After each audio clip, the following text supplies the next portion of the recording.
Já, komið þið sæl. Til mín komin Unnar Þór Sæmundsson, verður velkomin. Takk. Laganemi, bara á lokaspretti. Já, það er víst. Jú, ég bara að skrifa. Já, en sko, við vitum hverju verðt af því að þú varst vistaður á Bakkakoti. Já. Og þú ert einn af þeim sem stigu fram til að benda á það sem þar var, það sem þar gerðist. Já. Sko, þú skrifaði grein á Vísi. Já. Og þar sem að... Tvær. Já. En það sem þú segir að við eigum ekkert að lappa upp á þetta kerfi. Nei. Við erum bara að henda því, brenna það. Bara brenna þetta grunna. Það er það sem ég sagði. Já.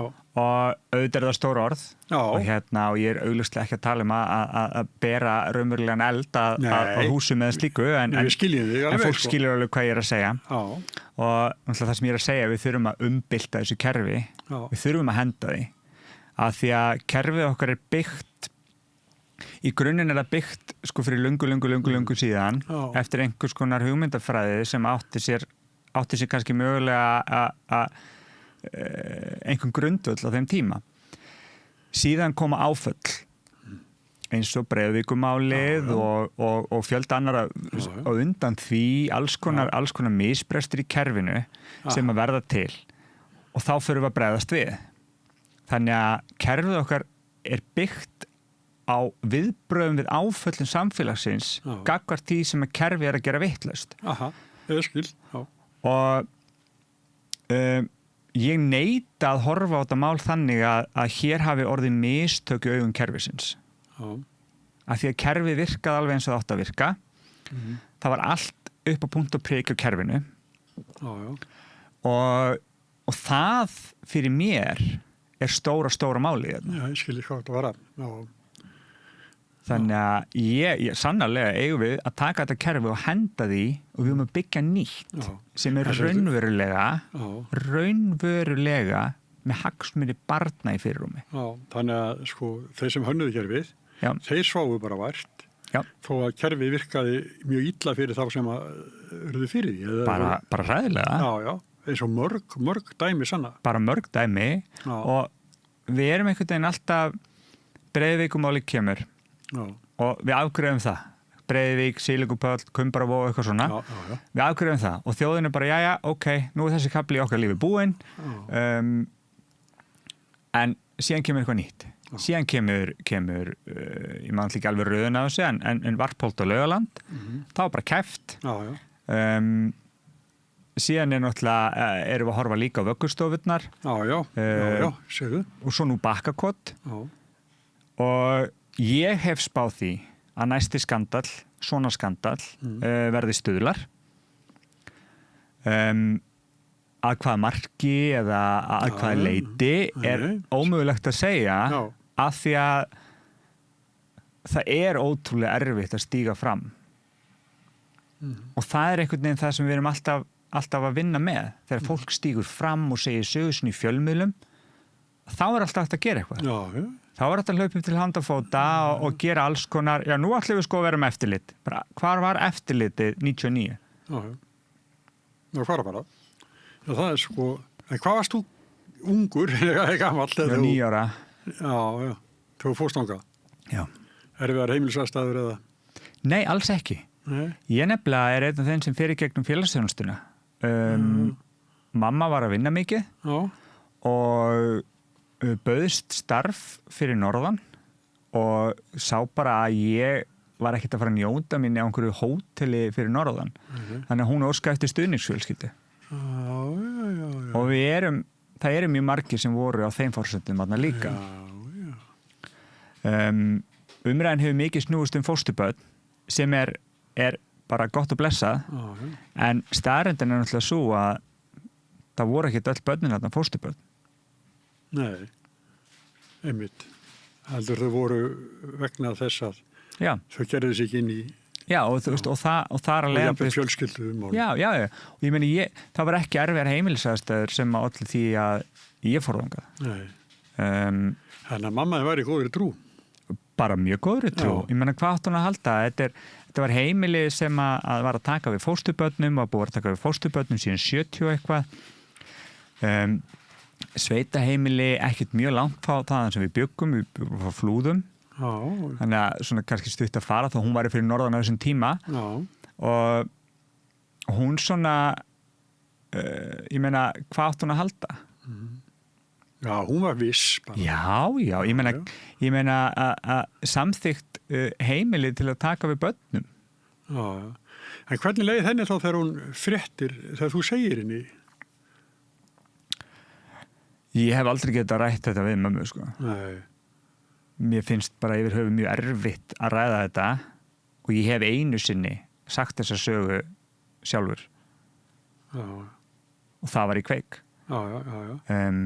Ég sagði líka í Kveik, sko, að þetta er kannski pínu mín leið til þess að segja fólki frá. Já. Þannig að það var svona, ég sá á þessum tímapunkti að þarna var tækifæri fyrir mig til þess að taka bara loki af tunnunni og henda því. Já. Þannig ég gæti ekki lokað henni aftur. Og eftir umhugsun þá ákvað ég að það væri það rétta í stöðunni, sko. En þeir sem komu þarna fram í Kveik og þeir sem stigu fram í líka hínum málunum sem varst að nefna og sem þekki ég mjög vel að það er kannski aðeins vera þeir ekki að færa svolítið fórnir fyrir aðra til að kerfinu veri hent svo að það veri kveikt í og bara burtum þá þarf eitthvað að gerast. Og ég er alveg tilbúin í það og það var líka alveg eina af ástæðunum fyrir því. Ég hef talað um þetta ofta áður og þegar ég horfði á Sigurð Ívar útskýra og segja að hann hafi aldrei talað um þetta við neitt. Það stakk mér svo mikið og það satt svo í mér að ég gat ekki sofið, ég gat ekki borðað, ég gat ekki farið út úr húsi, ég gat ekki talað við fólk eða vini mína eða neitt. Og ég hugsaði að ég bara með dreymdi þessa setningu á nóttunni og ég var ekki að komast undan þessu og þá hugsaði ég, ok, ef ég stíg fram með mína sögu þá hefur Sigurður haft áhrif á það að ég opna mig. Hvað ef ég hef áhrif á það að fleiri opna sig? Hvað ef ég get hjálpað öðrum að stíga fram?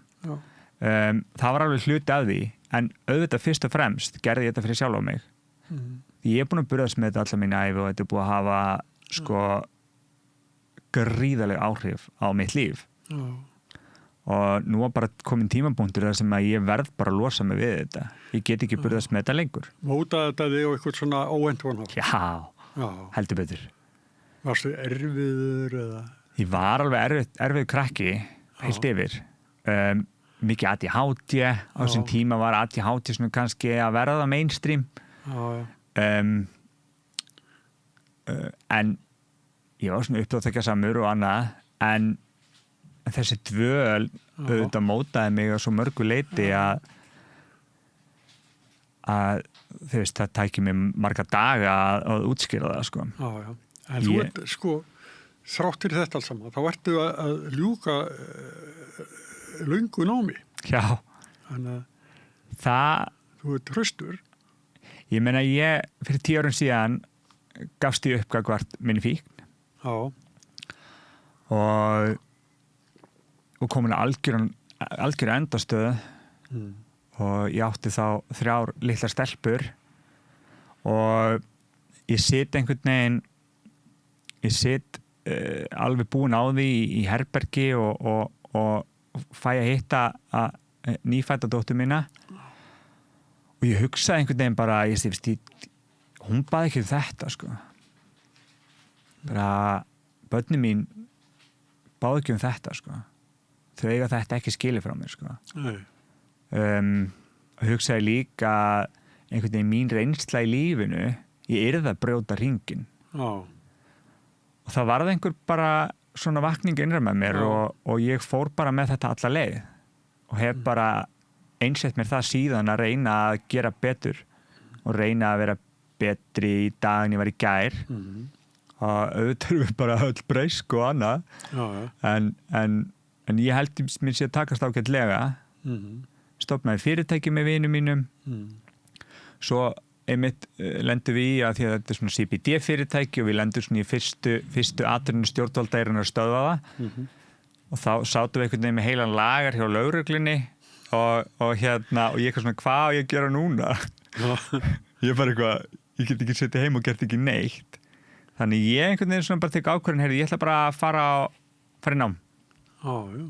Mér er alltaf heillast að lögfræði. Það finnst lögfræði mjög skemmtileg og aðdáunarverð. Þannig að núna, hvað er það, 6 árum síðar, er ég að skrifa mastersritgerð í lögfræði. Já, vel gert. Það er tækt. Jó, ég er mjög ánægður, ég er mjög stoltur sjálfur og mjög stoltur og ég vona líka að því það er annað sem hefur líka svolítið breyst í mínu lífi. Ég hef aldrei getað verið einhver fyrirmynd. Nei. Og svo einhvern veginn síðastliðin ár, þá hefur það bara breyst mjög mikið. Og mér hefur þótt alveg útrúlega dýrmætt að geta verið fyrirmynd fyrir einhvern. Ég er svona eitthvað, þú veist, ég held aldrei að ég væri á þessum stað, sko. Nei. En það er komið. Já, mér þykir ótrúlega vænt það. Já, og góðu pabbi. Ég reyna að vera það. Já, sem að kannski vanhæfi til þess áður fyrir. Já, ég meina bara eðlilega. Já. Og þar kemur líka aftur inn í að á þeim tíma til dæmis hefði barnaverndarkerfið átt að grípa fastar inn í. Já. Ég langar svona að ég átt að tala svona fósturforeldra. Ég þekki sæmdarhjón sem eru fósturforeldrar og löngu fyrir þetta þá eru krakkar sem hefur verið hjá þeim eða býðum vera að svara menn í brúðkaupum og haldið á undir skýrn og svona. Þannig að þetta er ekki, við megum ekki tala um þetta þannig að alls ekki, af því það er ekki fólkið innan kerfisins og þess vegna hef ég tekið þessa línu að tala um kerfið. Að þetta eru lagskiptar einingar sem fara með mismunandi ábyrgð og eiga að fara með eftirlit með hvort öðru. Fólk sem hefur hefur slæman hug og vill brjóta á börnum, það sækir í svona. Kerfið okkar á og þarf að koma í veg fyrir það að slíkt fólk fái aðgang. Og ég myndi aldrei fella alla fósturforeldra eða alla stuðningsforeldra undir hennan hatt. Og ég trúi því að megnið af fósturforeldrum og stuðningsfjölskyldum séu bara mjög gott fólk. En við getum ekki með að kerfið út frá fólki. Því að kerfið þarf og á að vera í stakt búið til þess að takast á við þessa hluti. Og ég hef fengið skilaboð, ég er búin að fá 100. Síðast þegar ég svona mataði eitthvað, þá var ég búin að fá 700 skilaboð. Og mikið frá fósturforeldrum sem að hafa tjáð mér að þau hafi kallað eftir eftirliti, þau hafi beðið meira eftirliti, þeim finnst það líka óþægilegt. Og löngu ára en þátturinn kom í mörg ár. Það var ein kona sem hefði samband við mig og hún hefur átt fósturbarn í 4 ár. Aldrei fikk ég heimsókn, ekkert tjekkað, ekkert skoðað. Og hún sagði, þetta er ekki í lagi. Þetta fólk líka áttar sig á því og þau skilja stöðuna sem þau eru í hvert barninu. Og það að einhver sem hefur ekki vill ekki gera gott heldur sækir í þetta af slæmum hug, þau skilja hvaða aðgang þau hafa og hvaða vald þau hafa. Og mér finnst mikilvægt líka og sérstaklega fyrir þá sem að gera þetta vel og eru gott fólk og eru að taka börn til að bjarga þeim út úr slæmum aðstæðum, að þau séu líka hafin yfir allan vafa. Einmitt. Og kerfið býður ekki upp á það. Nei, alveg svolítið að benda á það. Það er bara ekkert kontról. Það er ekkert kontról og ég til dæmis nú kannski svolítið fræg þessi forðaskipti mér með Braga. Guðbrands og ég vil bara taka fram að hann kemur þess ekkert við, hann er komin á salt einhvers staðar á Sameinuðu þjóðunum og hann skiptir engu máli en þar var ég svona að reyna að finna út úr því hvað hefur Barnaverndarstofa verið að gera, hvað gerir Barnaverndarstofa? Ég veit hvað Barnaverndarstofa á að vera að gera, ég veit hvað hlutverki hún gegnir, af hverju hún var stofnuð, en hvað gerir hún raunverulega? Hvar eru kvittanina fyrir því að þið séu að gera hlutina sem þið eigið vera að gera? Ég hef ekki séð þær. Ég hef séð forsvarsmennisstofnunar koma fram og tala fallega og tala upp stofnunina, nú sé allt betra og allt öðruvísi og þess að þar. Falleg orð bara falleg orð. Það bara þannig. Já. En þetta ekki líka svo barnavernda nefndir einstaklega sveitafélag? Jú, og þess að tala barnaverndastofa endilega sé með kontról því. En þeir hafa eftirlit með þeim. Já. Barnaverndastofa hafa eftirlit með barnaverndanefndunum og fósturheimilum og svo meðferðarheimilum. Og við sjáum það að fósturkerfið ekki með eftirlit. Nei. Af því að þó að það sé eitthvað smá eftirlit, að þá eitthvað svona gerfið sýndar eftirlit ekkert eftirlit. Boðar heimsóknir og eitthvað svolítið rugl. Það náttúrulega alveg gjörsamlega galið að ringja með takit að fyrirvara og segja, já, að koma hérna, ertu heima klukkan 12 á laugardaginn. Hvað meinið þið? Ég meina eins og hún gerði í Bakakoti, hún faldi bara börnin með áverka og aukabörnin sem var með einhvers staðar á næstu bæjum. Já. Og peppa upp stemminguna með kvöldvökum og nammi og sundi og þú veist, þannig að, og ég meina börnir bara þannig gerða að þau eru fljóta að snúast. Við sjáum bara okkar eigin börnum að þau getur verið brjáli eina stundina og svo eru þau bara brosandi kátt næstu. Og þú veist, ótrúlega meðferðlegt. Þannig að en ég ennþá að reyna að átta mig alveg á því hvað barnaverndarstofa að gera. Ég verð að viðurkenna, ég hef ekki komist að þetta niðurstöðu. Bragi bent á könnun sem barnaverndarstofa gerði þarna á þessu tímabili. Ég get ekki séð að svo könnun standist neina staðla, sko. Nei. En má ég spyrja það einu, sko, Breiðavíkurmálinu, þá var það þannig að þeir yngri drengirnir sem voru þar, þeir þurftu svolítið að verjast þeim eldri. Þetta var ekki sko bara eins og hamingjusöm fjölskylda. Það voru átök milli þeirra sem voru vistaðir. Já. Var það svolítið ekki Bakkavöldi líka? Já, einhverju leyti. Já. En að sama skapi þá voru líka aðilar sem settu sig á milli. Já. Og tóku ofbeldi sem annars aðrir hefði fengið. Já. Og það hefur líka verið hluta minni vinnu að einhvern veginn ég lendi í hræðilegu ofbeldi á þessum bæ. En það eru atvik þar sem að aðilar stigu á milli og tóku barsmíðar sem ég annars hefði átt að fá. Og ég hef tekið mér svolítið tíma að svona sættast við sjálfa mig yfir því. Að vera ekki með samviskubit yfir því að þú veist. En sannarlega var það líka þannig. En ég hef líka tekið á línu að það þú veist, ég hef bara ákveðið að ræða það ekkert. Nei, ég skilja. Af því að við vorum allir undir ótrúlega eitruðu kringustæðum og börn læra það sem fyrir þeim haft. Og eru fljóta að pikka upp. Og börn eru ótrúlega klók í að bjarga sjálfur sér. Og þau gera það með öllum ráðum. En það er líka hérna þeir sem að beittu aðra ofbeldi lýsi kannski líka þjáningu þeirra. 100%. Og það hefur alveg verið lína allavega þeirra stráka úr Bakkoti sem ég er í mestum samskiptum við að þetta ekki lína sem við ætlum út í, sko.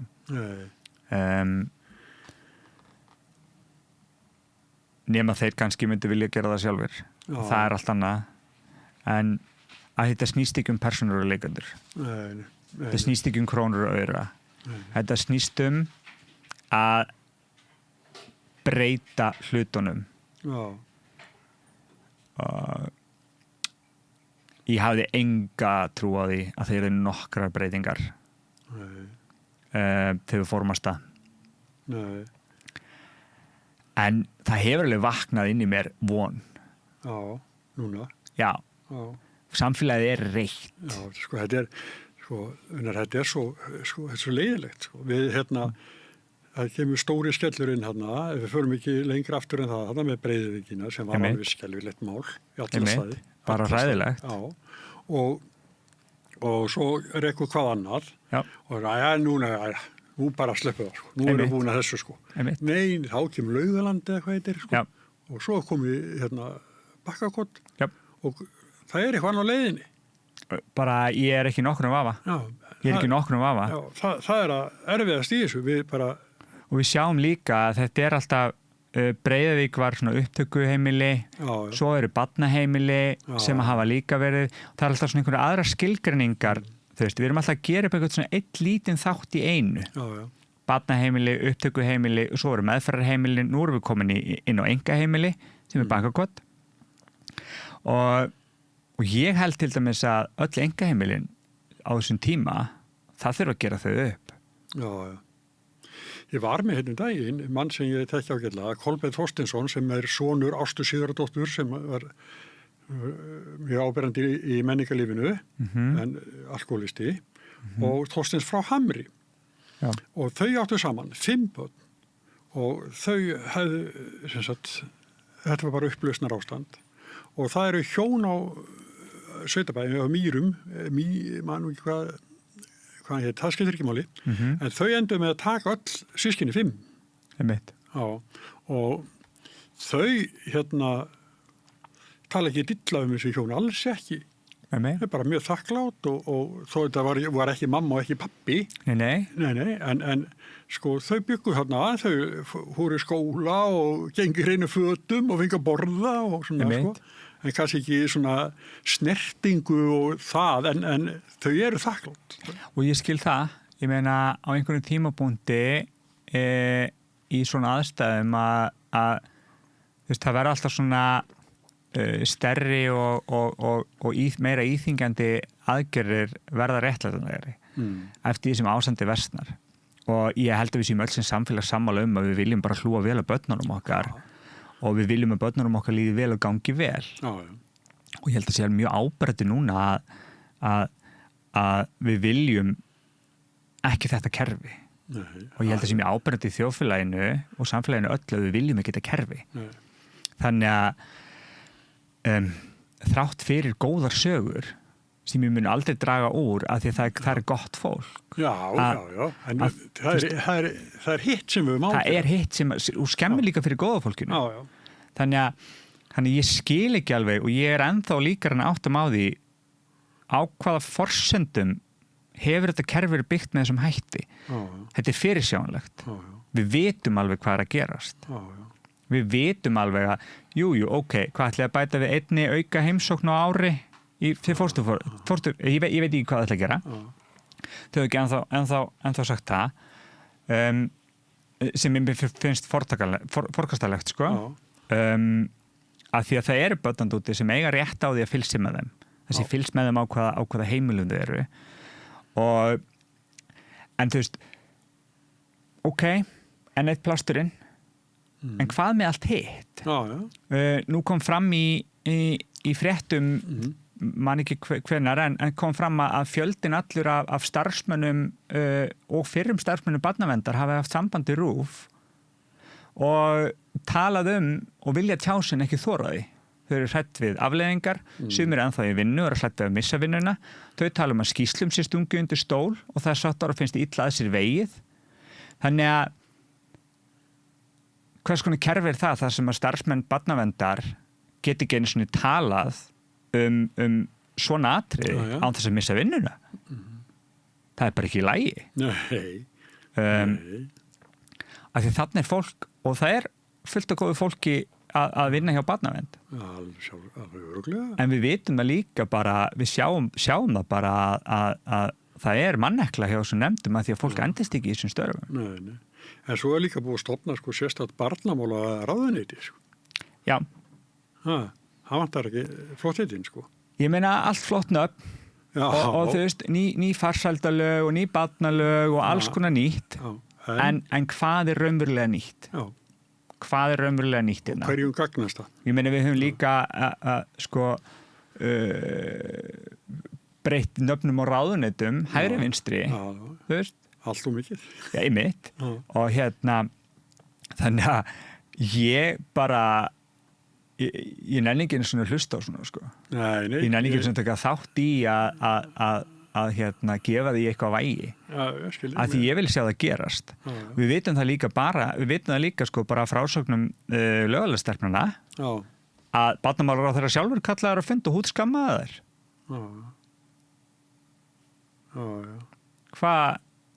Hvernig hjálpar það börnum? Það segðu. En áðan sagður að þú svona stuðlar er eitthvað sem má eftir að skýrast betur. Já. Það nú þegar orðið eitt mannslát, sko. Ja, heldur betur. Og bara óútskýttar, enn í rannsókn, algjörlega. Bara inn í þessu húsi. Bara algjörlega, og þetta er ekki fyrsti brunn og Stuðlum. Já. Þetta er ekki fyrsti brunn og Stuðlum. Nei. Það ekki? Nei. Heldur betur ekki. Og þarna náttúrulega Stuðlar eru mér hefur alltaf líka frekar illa við Stuðla en mér sýnir stjórnvöld vera svona kannski að opinbera sig svolítið með því hvað Stuðlar raunverulega er. Það er fangilsi fyrir börn. Það er bara þannig. Og gott og vel, börn sem brjóta af sér þurfa einhvern stað að vera á, ekki innan harðsfýrða glæpamennulega litla hrauni.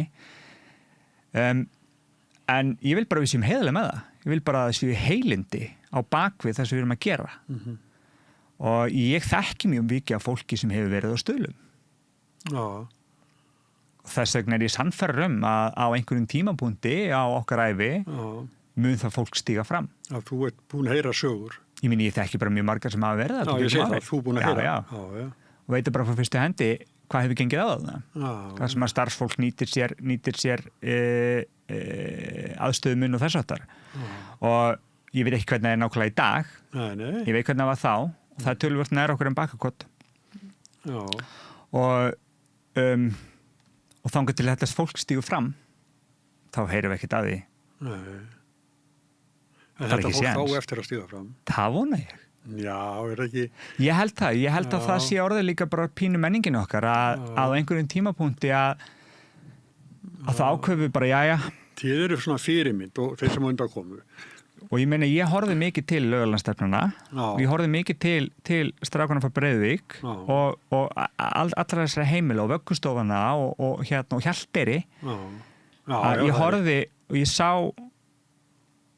sá bara mjög svo aðdánavert og ég hafði heyrt af því að þetta létti svo mikið á fólki. Og líka bara, ég sá hvað keðjuverkandi áhrif þetta getur haft. Ég hélt ég fengið taugaáfall að horfa á þáttinn minn. Það var bara mjög erfitt. Það ekki? Jó, bara mjög erfitt. Akkur sagði þetta svona? Þetta var svona svolítið surrealist, sko. En þegar maður búinn, þá bara... Ég var alltaf lifandi, sko. Já. Og ég var bara, já, ok, þetta var ekki meira máli en þetta. Var ekki léttir? Jú, það var það. Það var það og líka það að vita að þeir buðu mér, sko, þegar við hófum samtali aftur núna bara eftir fyrirþáttinn, að þá buðum sér, þú getur komið nafnlaust, þú getur komið í podcast, þú getur komið í útvarp eða eitthvað. Ég segi bara, nei, veistu, ef við gerum þetta almennilega. Ef ég á að ná að íta þessu á þann stað að ég sé tilneyddur til að vinna úr þessu, þá er þetta rétta leiðin. Og ég held líka og ég fengi ótrúlega mörg skilaboð frá fólki sem hefur verið á öðrum heimilum sem hafa ekki komið upp, sem eru bara, ég held að mér langi líka að gera það sama. Ég er bara mikið vænt um það og gera það bara. Þú veist, þannig að Já, þá stoppiði líka, sko, eitthvað svona, hann var hérna, vistaður eitthvað starf, sko.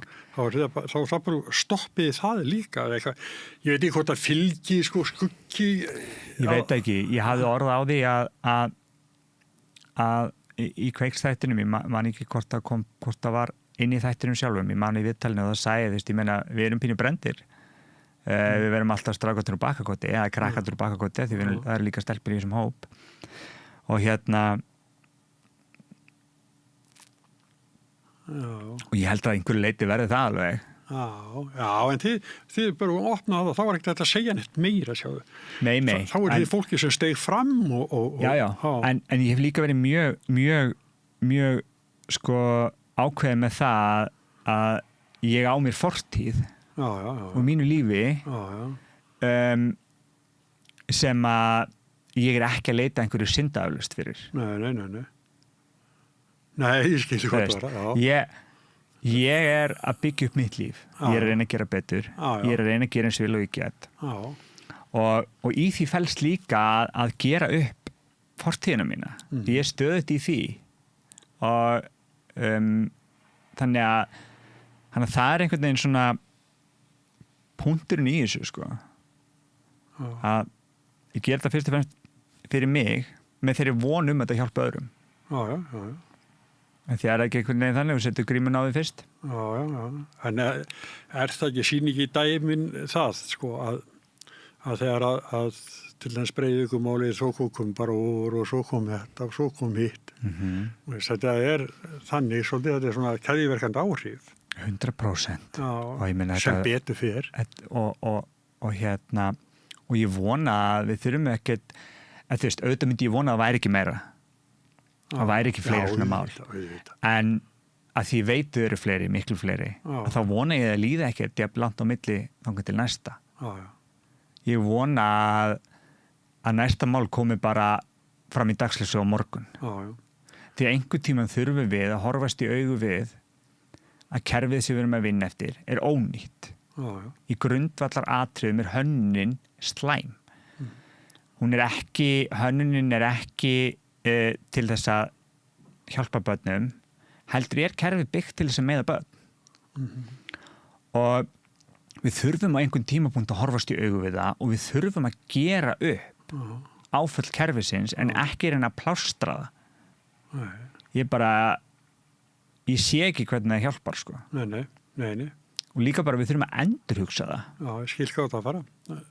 Þetta er bara ofskemmt eða lélegt til að reyna ditt að því, sko, bara. Einmitt, ég held ég að skrifa einhverja greinum mínum, þar sem ég sagði þetta, ég meina, þú getur alltaf sett nýjan stöður að grindaskakkan bíl. Einmitt. Ég meina, það er grindaskakkur, sko. Þú sjáir ekki þegar við verðum að keyra. En þá viltu líka bara fá hann borgaðan út af tringunum og fá nýjan. Akkur viljum við ekki gera það líka við kerfi sem á að vera sko og svona síðasta stoppið þegar foreldrar og aðrir aðlar í kringum get ekki gripið börnin sín. Það verður að vera eitthvað kerfi sem virkar til að grípa þau. En ekki kerfi sem gerir illt verra. Má ég spyrja þig eitt? Skjóttu? Já, nei. Akkur sem ekki tatúveraður? Ég veit það ekki, ég bara kann vel við það. Já. Eiginlega öll tattúum mín eru fengin eftir að ég var að edrú, sko. Já. Ég bara það var oft sagt við mig að ég myndi aldrei ná neitt í lífinu ef ég væri með tattú, en ég fengi með tattú á hálsinn. Nei, dóttir kona mín vinnur í Reykjavík Ing, sko. Þannig að hún er mikið tattú. Ég veit ekki, þetta er bara sumir kaupir sér mikið af list upp á vegg og mér langar bara að bera mína list á mér. Já. Þú veist. Nei, þetta er áberandi, ég vildi bara spyrja. Það er það, sko. Það er það. Og ég hef fengið mikið, það hefur verið mikið svona ítt í mig fyrir það. Þú kemst nú ekkert langt í stjórnmálum svona, þú getur nú ekki verið lögfræðingur með þetta. Ég geta bara víst. Já, sannar það. Ég hafna því. Þetta eru bara myndir, sko. Já, við óskum þér allsins besta og klári varst þessari gerina. Takk fyrir það. Og svo fólk sem býr yfir svona sögum eða hafi sem sagt orðið fórnarlömb þessa ónýta kerfis, þá er samstöðun tilbúin til að ræða við ykkur. En svo heldur Rauða borð áfram eftir augnablik. Ég heiti Kristinn Sigmundsson og styð samstöðina. Samstöðin er óháð sjónvarpsstöð sem fjallar þjóðfélagsmál á vandaðan og yfirvegaðan hátt. Ég skora á ykkur að styðja hana með því að gerast áskrifendur. Samstöðin er ómissandi.